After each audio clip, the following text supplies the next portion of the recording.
Hey, welcome back to my channel. First, I want to say thank y'all so much for all this love and support that you guys have been showing me. I gave myself a goal of 200 subscribers by the end of next week. So I'm like, doable. If I don't reach it, no big deal. Do y'all know y'all gave me 200 subscribers in less than 24 hours?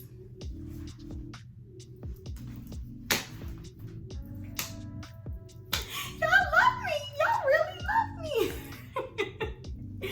But no, seriously, thank y'all so much. I truly appreciate it. I'm so excited to continue to give y'all good content, good videos. So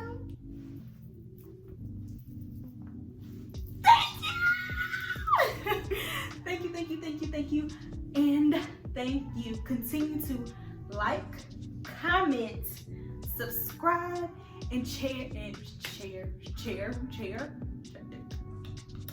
Get your mouth together, stupid. Get your mouth together. Share my channel with your friends, family, future moms to be, or if you just want to watch my channel just because you like to see your girl, cause and also don't forget to follow me on my social media pages. My social media handle for Instagram is the same as my YouTube, at Tiana Lachey. I'll be on Twitter, well, not that much. I'll plug that in the bio description, whatever y'all call it, description on YouTube. Oh Lord, I'm still trying to learn my YouTube lingo, y'all. I'll plug that in the description below as well. So let's get into it. So y'all, my mama calling me while I'm filming. My mama call you back because I know you're gonna watch my video and tell your friends to watch my video. I'm gonna call you back, girl. Okay, so today's video is, as you can see from the title, our birth story. First of all, my birth plan did not go as planned. I'm just gonna throw that out there, but it's okay. It's okay. It's all right. So I want to take y'all from that doctor's appointment that I had, the last doctor's appointment I had before I went into labor, all the way until after I had her, why I had to get a C-section, things of that nature. I wish I had more clips from the experience in my phone. I think I only have maybe 2 or 4 clips. I don't think our heads were in that space at that moment. Me and Devin were just so anxious and excited and ready to meet her. We weren't, the last thing on our mind was, let's vlog this, you know what I mean? Which, let me show out my husband because he was great. Like, he was great throughout the whole entire experience. Okay, but anyway, I'm rambling. Okay, boom. So, I went to my last doctor's appointment on a Wednesday. I went in for Induction on Wednesday. That Saturday I was turning 40 weeks. So she walks in and she's like, so how are we feeling? You ready to have the baby yet? Like, what's going on? You know, regular small talk. I loved my OB. Like, she's great. And I'm like, girl, yes, I'm ready to meet my daughter. I'm excited. I'm ready. Me and my husband are anxious. Our family's ready. And she was like, okay, well, let me see, you know, how far dilated you are. Girl, still barely a centimeter dilated. She's like, you're barely a centimeter dilated? If I'm just gonna say a centimeter just to make you feel better. Man, it was like that for 3 weeks. So I hadn't progressed any. So she was like, you know, you're about to be 40 weeks. I can go ahead and schedule you to be induced. Or so we can give her another week, see if she comes on her own. But once we hit that 41 week mark, I'm gonna have to say, Tiana, I'm gonna have to probably schedule an induction because that's when like medical issues can come up. She didn't expand on that, so don't ask me what type of medical issues can arise if your baby stays in past a certain time. So she was like, what do you want to do? I said, I'm gonna get induced. Like, I want to get induced. I know people are like, oh, induction, oh my gosh, you got induced. It didn't happen naturally. That is mom shaming. And we do not do that on my channel. Everyone's story is their own story. Just because I decided to get induced, don't shame me. Don't come anytime you shame me. Okay, back to the story. So I was like, I want to get induced. I'm ready to meet my daughter. I'm anxious. Spit it out. Let's go. So she was like, okay, cool. I'll go ahead and put you on the calendar for Saturday. She was like, you know, wait until a bed is available. So she said, stay on standby with your phone, because as soon as a bed is available, we're gonna call you to come up to the hospital. I'm like, oh, I've been ready. What she don't know is me and my husband's hospital bags was packed for 2 months. Okay, so I was ready. The house was nice and clean and smelling good and fresh, because I knew my mom was gonna come and stay with us after we had the baby for like the first week and a half, just to kind of get us acclimated to this parent's life, which I'm so grateful she did that. Shout out to you, mama. You to go. Anywho's, so we get a call, fast forward to that Saturday, we get a call saying, hi, Mrs. Johnson, this is Northside Hospital calling to let you know that we have a bed ready, that you guys can come up at 7. I said, we can come now. We can come now. She was like, how far away do you live? I said about 20 minutes. We can be there in about 30. Because me and Devin had just ate. We was actually laying down watching TV, just kind of like waiting, like we were going to take a nap. But I was too anxious to go to sleep. Like, y'all, my nerves bad. So I got the phone with her and like, Devin, it's time. So we threw our clothes on, put our bags in the car, let our family know we was on our way, got to the hospital, checked in, they gave us our room. Of course, I had to change into the gown. They did all the questions, paperwork, yada, yada, yada, COVID test. Okay, let's move to where it all started. So that night, of course, they let me eat. She was like, go ahead and get a good meal in because whoop-de-whoop-de-whoop. Then what they did to stop, because I still hadn't dilated, y'all, like no progress had been made. So what they did was they stuck something in me called, now I may be getting these words wrong, so if you're in the medical field and I pronounce something wrong, just gonna correct me down below, just gonna correct me, because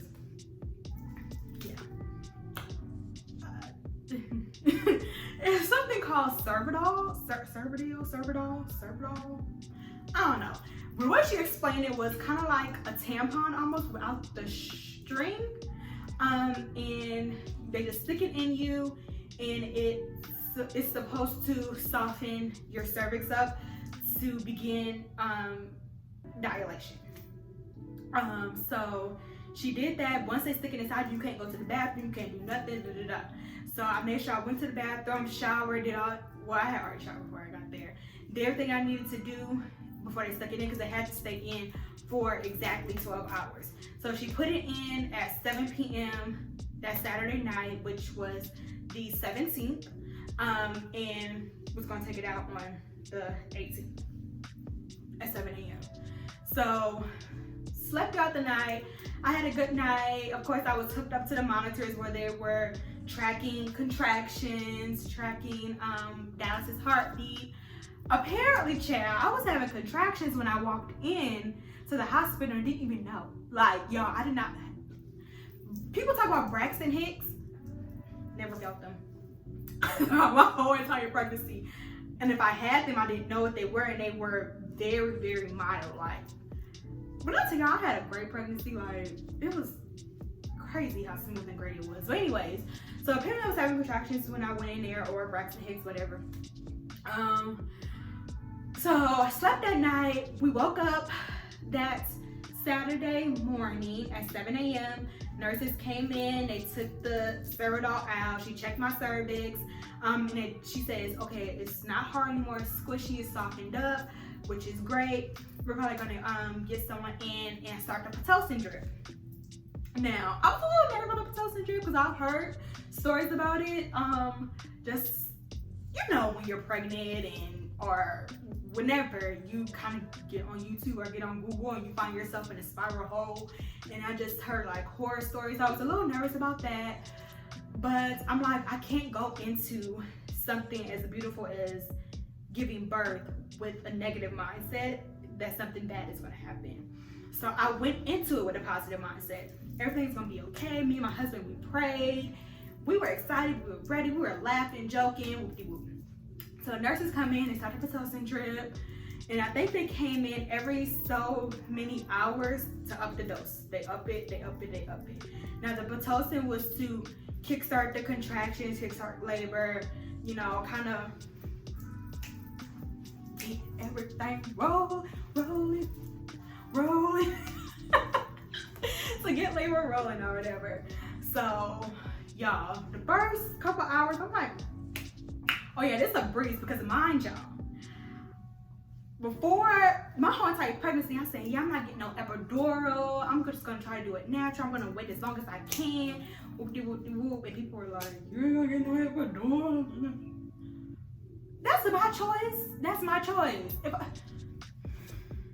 Y'all gonna see me talk a lot about my choice, your choice, my choice, your choice. Don't shame someone and try to talk someone out of getting an epidural or getting an epidural because you did something. Their story is not your story. My story is not your story. Your story is not my story. Moving on. So I said I was getting an epidural. First couple hours, you know, I was having contractions. They hurt, but it was manageable. I'm like, okay, I can breathe through these. And like, you know, we knew it was coming because on the monitor you kind of see when the contraction about to start and it's going up. You know, I'm like, oh my goodness.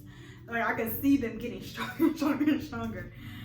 Girl, by the time I want to say 7 or 8 that night rolled around, I was telling people to give me epidural.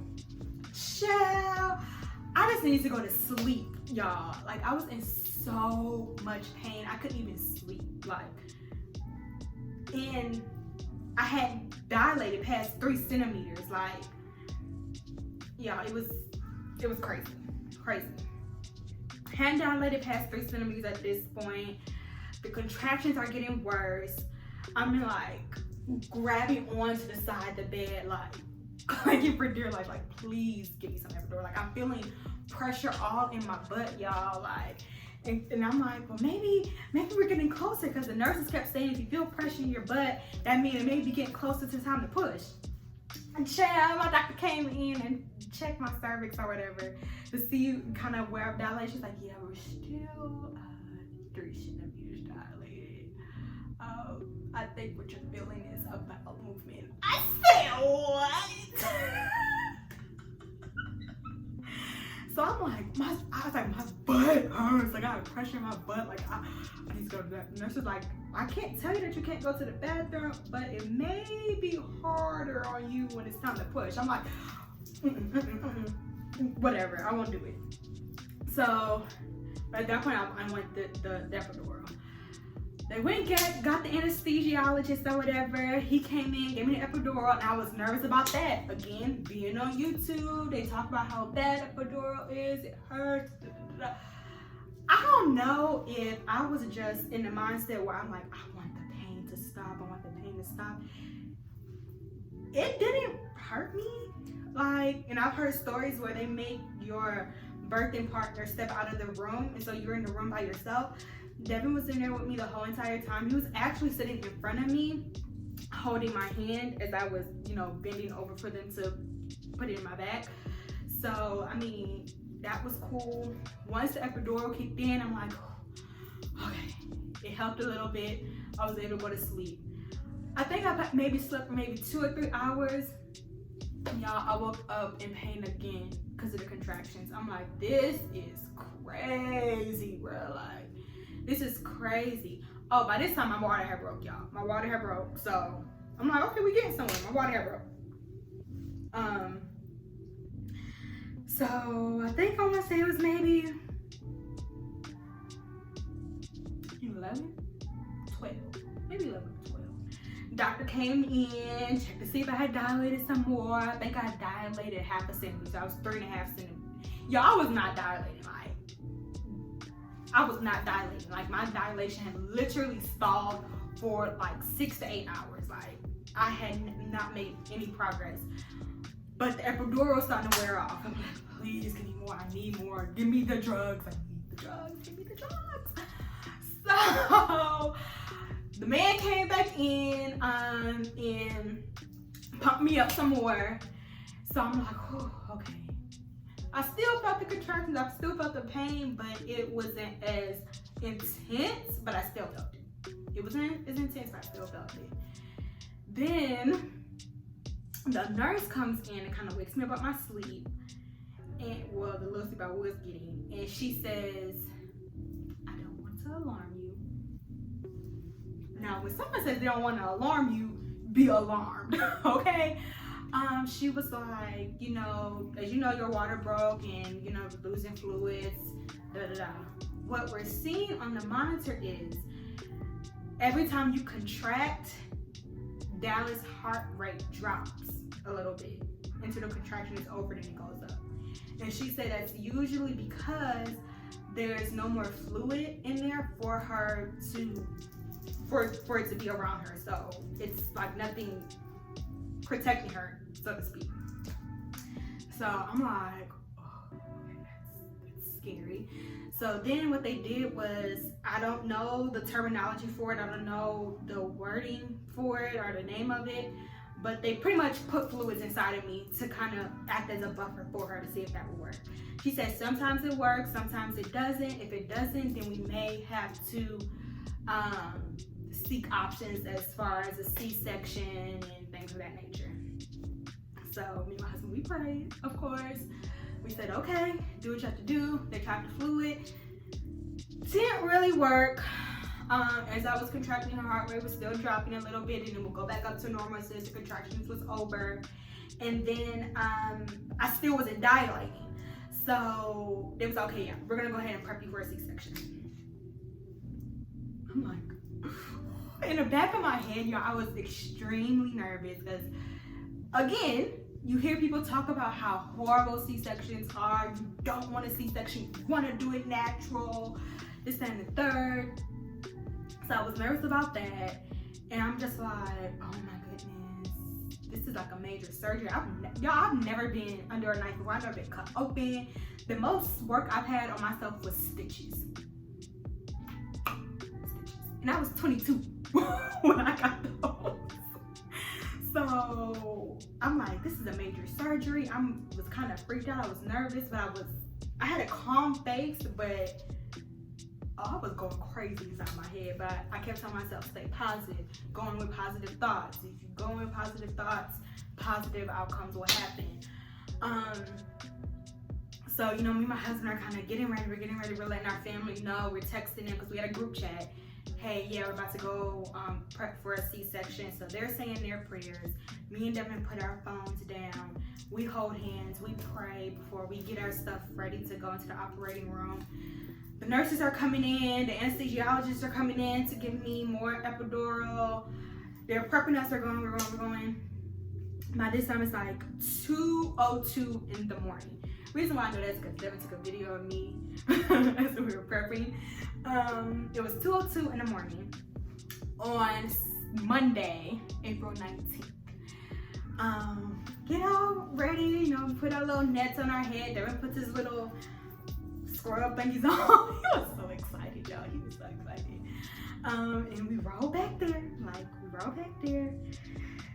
and they put me on the operating table, y'all. I feel like I want to cry telling this story because it's like, it's so surreal how, I don't know, women just go through so much to bring life into the world. And whether it's a vaginal birth or a C-section birth, I think every story is beautiful. And I'm just like, I'm happy. I'm about to cry on this channel. Anyway, so they put me on the operating table, you know. My doctor comes in. I'm so grateful that my OB was on call that night to deliver my baby. Fun fact, because I didn't know this. You could be going to the same OB your entire 40 weeks of pregnancy, And if they're not on call, they might not be the one to deliver your baby. So my doctor made sure that she scheduled me to go in for my induction for when she was going to be on call, so that we had a better chance of her delivering my baby, which I was so grateful for that. I love her. Like, she is the best. Like, my girl. Anyway, so my doctor comes in, the nurses come in. What I also love, not only is my doctor a black woman, okay, and went to HBCU, hello. A lot of my nurses in the room, I had a couple black nurses in the room. So shout out to all the black girls out here getting their nursing degrees, getting your doctorates, you know, the lawyers, the doctors, the nurses. Oh man, we love you. We see you. We appreciate you. We need y'all. We need y'all. We need y'all. You know, they go through the roll call, such and such. I have to verify my name, my birthday, and stuff like that, my age. And they're like, okay, we're about to start. So Devin is sitting next to me. I believe we were holding hands. Either that or my hands are on my chest, and Devin was like, we were touching in some form or another. And y'all, I swear it happened so fast. Granted, I didn't feel anything. Like, I didn't feel nothing. Only time I felt something is when they pulled Dallas out of me. Like, I felt pressure. Like, I felt someone touching me, but I couldn't feel anything cutting me. So they cut me open, do what they need to do. My doctor says, okay, you're gonna feel some pressure. We're about to pull her out. You're gonna feel pressure. She counted me down, 3, 2, 1. Pulled Dallas out. Y'all, Dallas came out the womb crying, y'all. My girl didn't waste no time. She didn't have to get her butt tapped, nothing. Dallas came out the room crying. I was saying to myself, Lord Jesus, my baby breathing. And I just remember feeling an overwhelming sense of emotion, like, my baby is here, like, I was like, my baby is here, my baby is here. First thing I asked is, how much does she weigh? How much does she weigh? How much does she weigh? I don't know why that was my first question. I feel like my first question probably would have been, is she breathing, if she didn't come out crying, but I knew she was breathing because she came out hollering, okay? Hollering. My girl got some lungs on her, okay? Okay. I'm like, how much does she weigh? How much does she weigh? They was like, oh, we don't do that in the OR. We're gonna take her over to the recovery room with Dad, and they're gonna do all that. So they clean her up, put her hat on, the nurses take pictures for me and Devin. And then Dallas and Devin, they go over to the recovery room where Dallas was getting her footprints, getting weighed, getting measured, you know, the whole 9, things of that nature. And I was still in the OR getting, not stitched up, but she stapled me up. Okay. Once they did that, they rolled me over to the recovery room with Dallas and Devin. And they immediately latched Dallas onto me, and I was breastfeeding her, and I'm just looking at her like, this is my baby. I was like, this is my child. And my eyes chunked, crying, holding her. Like, I was so happy, y'all. I was in pain, but so happy.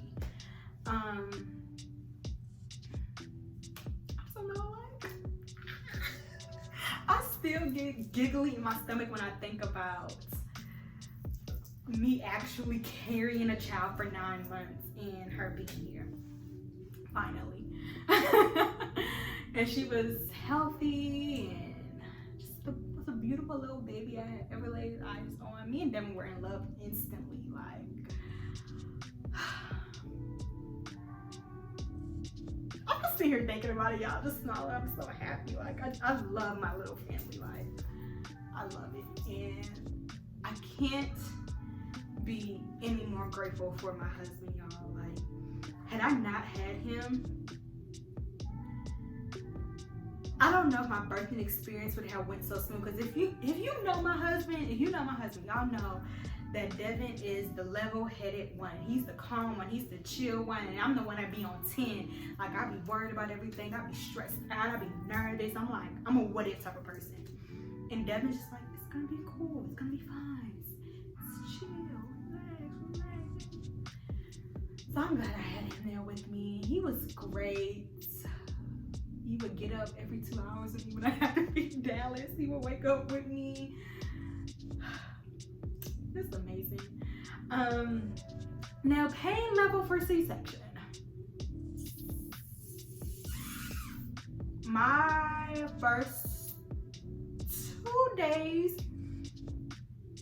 honestly, the most painful day was the first day. Honestly, anything after that was manageable. Like, I think they only gave me morphine once, and I'm like, I don't want it anymore. So I think I had morphine once, and it was just giving me like a high level of ibuprofen or something like that. But the pain for me wasn't that bad. By the time I left, by the time it's time for us to leave the hospital, y'all, I was up moving around the room. I wasn't moving fast, but I was moving. I think that's the big key, is to move a little so you're not staying in the bed. That's when it's worse. So I made sure I kept moving even when I got home. Like, I didn't do too much. Like, I didn't, well, my mama and Devin didn't let me do too much anyway, child. They would sit down. And I'm so independent, y'all. Like doing stuff myself, so that was rough for me. But I still got up and moved around this, that, and third. Y'all, by week 2, honestly, I think I took the pain medicine that the people prescribed to me 2 times, 2-3 times, and I didn't take it no more. Like, I was good. Like, I had a great experience with my C-section. 6 weeks, after 6 weeks, I was completely healed, y'all. Like,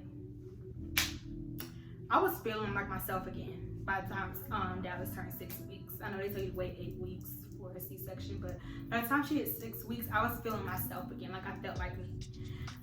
So I had a great experience with my C-section.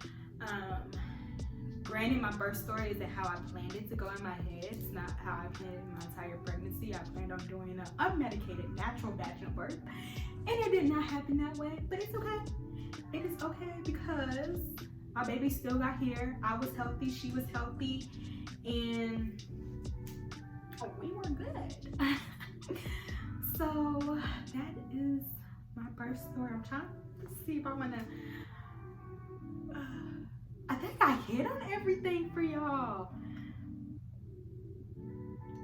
Yeah, I think I hit on everything for y'all.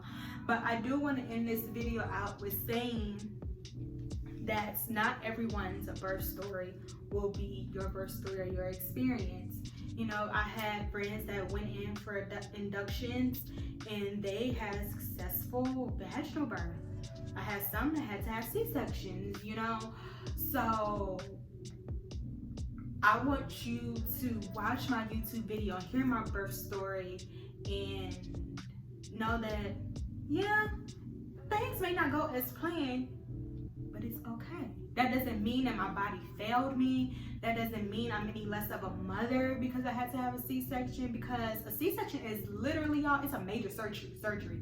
They're cutting you open and moving your internal organs around. They could easily nick something. It's a lot. Like, it's a lot that goes into having a C-section, and it's okay. It's okay. I hear people saying, like, I see people saying, oh, the C-section is the easy way out. Isn't the easy way out C-section? And that's because my healing process was, thank God, it was, you know, smooth. Other people are literally in pain for weeks, like excruciating pain, tears in their eyes, can barely walk for weeks. That is crazy, y'all. So I think people should be more sensitive to C-section mamas and C-section babies. It's still birth. No matter how the baby got here, the mom still gave birth to the baby. So my ex to all of you all is to let's please be. Yeah, I'm sitting in Dallas and her window is open. I just see a squirrel.